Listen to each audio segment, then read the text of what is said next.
I give the call to the member for Perth. Thank you, Deputy Speaker. This government has let down the people who work for Services Australia, and it has let down the people who rely on Services Australia. I agree with my good friend, the member for Oxley, who says we need an apology for robo-debt. And I think I'm going to go for about 10 minutes. I'm happy to be interrupted at any point in time for that apology for robo-debt. People have been treated incredibly poorly by this government when it came to the debts that they didn't owe, that they were hounded for months by this government. And we debate this legislation in the context of the budget that was handed down on Tuesday night that showed that people who are relying on Services Australia still get no certainty when it comes to their payments for JobSeeker after December of this year. We know that on Tuesday we saw students who rely on AusStudy payments being whacked with 113% fee increases for their university studies. We saw pensioners get some one-off cash splash payments, but no permanent increases. We saw nothing for childcare, which of course is administered through the Services Australia architecture, and we saw nothing for social housing, which again is often paid for out of people's Centrelink payments. And I do find it very odd to have a piece of legislation called a governance amendment from this government. When I hear governance and I think about this government, I don't think about improving the services at Services Australia. When I hear governance, I hear sports rorts, I hear robo-debt, I hear Jamland, Hello World, Ruby Princess, I hear $30 million for Western Sydney Airport land. That's what I think of when I think of governance and this government. And when you think about all of those governance failures from this government, it doesn't give people much faith in the governance of Services Australia. We know that Services Australia has been merged into another beloved mega department by this government. Even this government knows that mergers don't always work out that well. You just have to ask the Liberal National Party in Queensland how well mergers work out, if you want to know that they don't always end as a happy merger. It's a very unhappy merger. It's a very unhappy thing. And even with that merger, they have to rely on Pauline Hanson's preferences to get anywhere.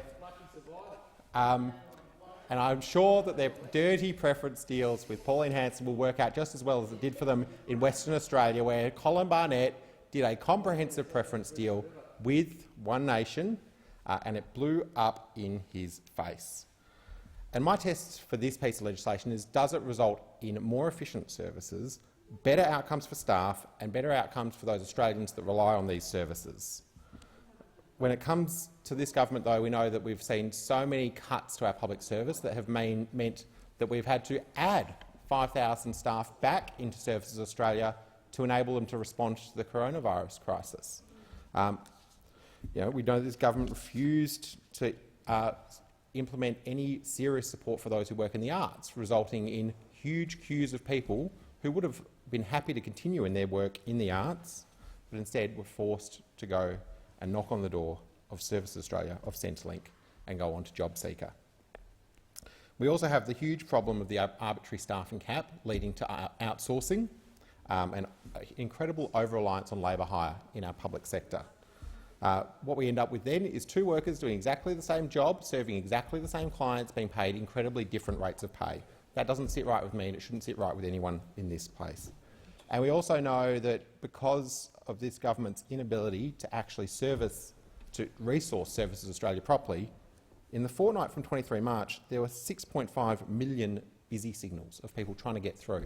Now, I accept it was an extraordinary time in our nation's history, but 6.5 million busy signals, that's a lot of people when they needed help from this government, did not have their phone calls answered. I'm a huge supporter of the work that the team at Centrelink do. I visited Centrelink Morley in January of this year. Centrelink Morley is one of the largest Centrelinks in Western Australia. I said hello to Cheryl, Helen and their team, and I want to say a huge thank you to the team at Centrelink Morley for all the work they did. At that point in time, I was there to thank them because a number of their staff had actually come over to the eastern states in response to the bushfires to help with local service delivery in response to the bushfires. Less than 2 months later, they were finding themselves in another crisis, on the front line, helping people in their darkest hour. And so again, in May of this year, I went to say thank you to keep their spirits up. They had worked incredibly hard, lots of overtime, dealing with people in incredibly distressful situations. Data shows that in March, 8,554 people accessed services at Morley Centrelink, 4,331 in April, 4,336 in May. And despite the fact that this Centrelink is relied on by thousands of Western Australians every month, when I wrote to the Minister and said, can you guarantee that it will stay open, he said, we've got a lot of online services. All I wanted to know was that my local Centrelink would stay open during this crisis, and the response I got was, go online. It is unbelievable that we can't even get a guarantee from this government about Morley Centrelink, one of the busiest Centrelinks in Western Australia. And I want to share a story about my constituent Rita, who went to apply for her age pension, and for many older Australians it's actually an exciting point in your life when you go and apply for the age pension. It's the conclusion of your working life. You are embarking on that next step to enjoy a well-earned retirement. And Rita did all the right things. She went into Centrelink, got all her documents together. They gave her an envelope. That envelope had on it the address to send them here to Canberra, so that she could receive her pension. The only problem was that Centrelink had forgotten to renew the PO box with Australia Post. So, and she wasn't the only constituent. All of these people who'd been sending their documents in were going in the shredder because Centrelink hadn't even renewed their Australia Post PO box. And I know this because I contacted Australia Post and said, what's going on? Why are these documents that my constituents are sending, they're being told to send them there by Centrelink, they're sending them in and they're not going anywhere? What's going on? And I got Australia Post dumped Centrelink in it. They said the delay is a result of the item being posted to a reply-paid PO box service which had not been renewed.